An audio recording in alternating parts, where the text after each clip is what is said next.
Salut à tous, bienvenue sur la chaîne YouTube L'Océanie pour les zones. Merci à toi de suivre mes vidéos, ça me fait super plaisir. Aujourd'hui on va parler road trip. Si tu regardes cette vidéo, c'est que tu es sûrement passionné de voyage, à l'aventure, tu veux partir avec ton camion en Nouvelle-Zélande, tu veux partir avec ton camion au Sri Lanka, tu as envie de faire un tour du monde, un tour d'Europe, un tour d'Afrique. J'ai fait en sorte que mes conseils peuvent s'appliquer à n'importe quelle destination. Il y a sûrement des petites spécificités, mais globalement cette vidéo va être très utile pour votre prochain road trip. Pour info, j'ai fait 65 000 km en 2 ans, une année en 2012, une année en 2016. Aujourd'hui je suis spécialisé sur l'Australie. C'est avec grand plaisir que je vais pouvoir partager mes conseils pour toi qui pars à l'aventure. Premier conseil, ce Flynet. Il s'applique bien sûr spécialement à l'Australie, c'est l'enfer. Les mouches, il y en a partout. Tu vas péter un câble. Dès que tu t'arrêtes dans une aire à la Outback, dès que tu vas t'arrêter dans une aire dans les terres, tu vas te faire tuer par les mouches. Et je pense que cette vidéo, elle peut s'appliquer à beaucoup de destinations dans le monde. Je te conseille de mettre dans ton sac à dos, ça te prend quasiment votre place. Un Flynet, ça m'a coûté 5 € sur internet, mais il va te sauver la vie. Franchement, ça va éviter des problèmes. Deuxième conseil, le Bushman ou le répulsif. En Australie, on l'appelle le Bushman. C'est un produit local qui est très efficace contre les mouches,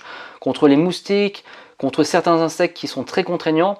Si demain vous partez en Amérique du Sud, vous partez en Nouvelle-Zélande, par exemple en Nouvelle-Zélande, il y a les sunfly, un des pires insectes qui existent au monde. Vous arrachez la peau au matin, pendant la journée, faites vraiment attention.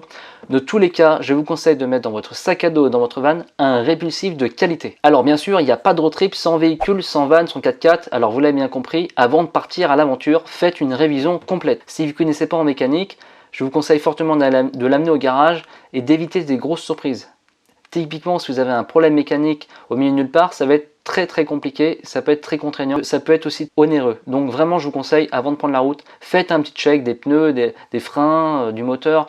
Les bases de la mécanique, ça peut vraiment faire la différence. Un conseil très précieux, c'est d'apprendre les bases de mécanique. Ça peut vraiment faire la différence sur des petites bricoles et vous serez bien content de vous dépanner par vous-même. Si vous comptez partir à l'aventure, il faut être autonome au maximum. Je vous conseille fortement d'acheter une seconde batterie à décharge lente. Ça va vous permettre de recharger votre deuxième batterie lorsque vous allez rouler. Et ainsi, à l'arrêt, vous allez pouvoir recharger votre ordinateur, votre drone, vos différents appareils USB. Vous serez très content au moment où vous êtes en panne de batterie au milieu de nulle part et pouvoir recharger vos appareils. Un point à éviter que je vous conseille fortement, c'est lorsque vous allez acheter un van ou un véhicule aménagé, évitez de mettre des affaires au-dessus du véhicule. Vous allez consommer énormément en essence. Il faut savoir que l'essence en Australie ou Nouvelle-Zélande, elle n'est pas donnée, surtout dans le désert, surtout dans l'île du Sud, Nouvelle-Zélande, surtout dans certains pays. Évitez au maximum de charger le véhicule au-dessus. Si votre véhicule est bien aménagé, il faut qu'il y ait un minimum d'affaires dehors pour éviter les vols et surtout pour minimiser la consommation. L'objectif, c'est que tout doit rentrer à l'intérieur. Un point qui peut vraiment faire la différence lorsque vous allez être en road trip, et ça, je vous le garantir, ça va vraiment faire la différence, c'est d'acheter un frigo qui se branche sur la deuxième batterie. Lorsque j'ai voyagé 2 ans en Australie, j'étais que en glaciaire. Et lorsque il y a des moments où j'avais vraiment très chaud, j'aurais voulu avoir de l'eau froide. Malheureusement, c'était pas possible. Acheter un petit frigo, ça va vous coûter environ 300 €, selon bien sûr les pays et les magasins. Vous allez quand même vous sentir très bien. Le frigo, vous le branchez ainsi à la seconde batterie. Et le must, bien sûr, c'est d'acheter un panneau solaire. Comme ça, à l'arrêt, vous allez pouvoir recharger votre deuxième batterie et de faire tourner votre frigo en permanence, et comme ça vous pouvez rester une semaine. L'objectif en road trip, vous l'avez bien compris, c'est d'être autonome au maximum. Si vous dépendez du courant, si vous dépendez de certaines choses, ça va être très contraignant. Un appareil qui est très important, c'est le power inverter. Vous branchez votre power inverter à l'allume-cigare, et ainsi vous allez pouvoir brancher vos appareils, votre ordinateur, votre téléphone, et ça c'est très pratique, surtout si vous n'avez pas de deuxième batterie. Vous allez pouvoir ainsi recharger vos appareils en roulant. Ah, il y a un truc qui est très important en road trip, c'est ne jamais rouler la nuit.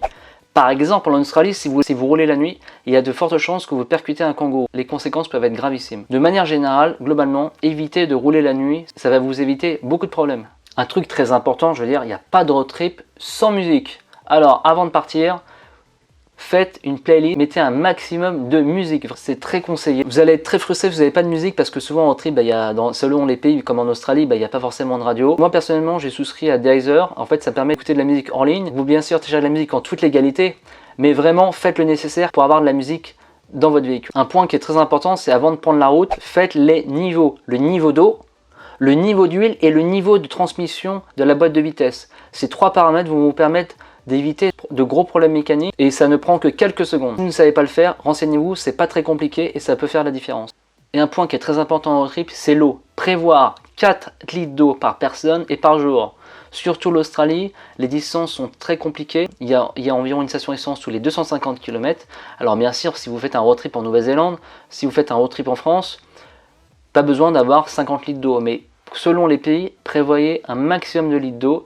vous êtes à l'abri de rien au niveau panne mécanique. Il faut au moins un minimum de prévoir de 2 à 3 jours de survie en cas de problème mécanique. Un point important avant de prendre la route, c'est bien sûr l'état des pneus. Moi, par expérience, en Tasmanie, en début d'année, je me suis retrouvé à 180 degrés sur l'autoroute. Les pneus étaient usés. Par contre, j'ai quand même eu de la chance, j'ai pas eu d'accident. Mais en temps de pluie, le van s'est retourné. Donc vraiment un conseil, faites bien attention à l'état des pneus. Donc sur les pneus, normalement, il y a des petits témoins et vous regardez le pneu. S'il est trop usé, vous pouvez trouver des magasins en deuxième main. En Australie ou en Nouvelle-Zélande, ça s'appelle les second hand shop.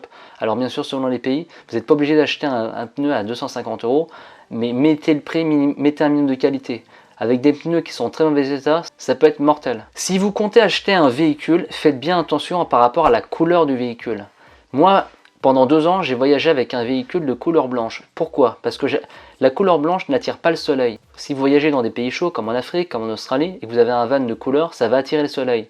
Ça va être une vraie fournaise dans votre véhicule et ça va être un enfer. C'est pour ça que je vous conseille de prendre une couleur blanche. Ça peut paraître anodin, des rideaux de qualité peuvent faire la différence. Si vous avez des rideaux qui font passer la lumière, vous allez voir, vous allez mal dormir. Et ça, c'est très contraignant, surtout au réveil. Personnellement, en 2016, j'ai découpé les rideaux.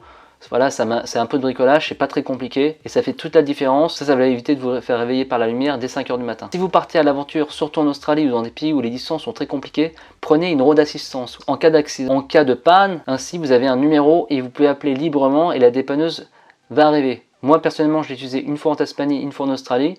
Bien sûr, si vous êtes au milieu de nulle part et qu'il n'y a pas de réseau, les dépanneuses vont pas forcément venir. Mais une road assistance, ça me coûtait pas très cher. Et ça m'a vraiment été utile et c'est très rassurant, surtout si vous ne connaissez pas la mécanique. Il y a un point qui est très important, c'est le logement. Lorsque vous allez être en véhicule, si vous êtes des baroudeurs, vous n'avez pas forcément envie de payer des campings tous les jours. En Australie ou en Nouvelle-Zélande, il y a des applications pour ça. Wikicamp, c'est la meilleure application, c'est la plus riche, par contre elle est payante, elle coûte pas très cher. Vous pouvez l'utiliser en Australie ou Nouvelle-Zélande, ou l'application Campermate qui est par contre gratuite et qui vous certifie que les endroits sont bien sûrs à 100% en Australie ou Nouvelle-Zélande. Selon les pays, renseignez-vous s'il y a des applications ou des cartes qui vont vous permettre de pouvoir savoir où il y a des logements, où il y a des aires de repos gratuits et en toute sécurité. Un point important lorsque vous arrivez à une aire de repos, évitez de dormir seul.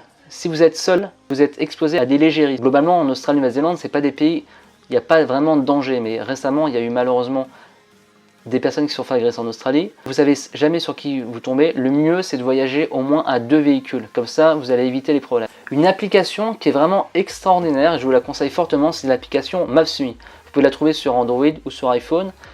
Cette application va vous permettre de télécharger des cartes en ligne. Imaginez demain, vous arrivez dans un pays, vous n'avez pas forcément de data. Le fait d'avoir l'application en ligne, vous allez pouvoir vous déplacer en voiture ou à pied sans aucune contrainte.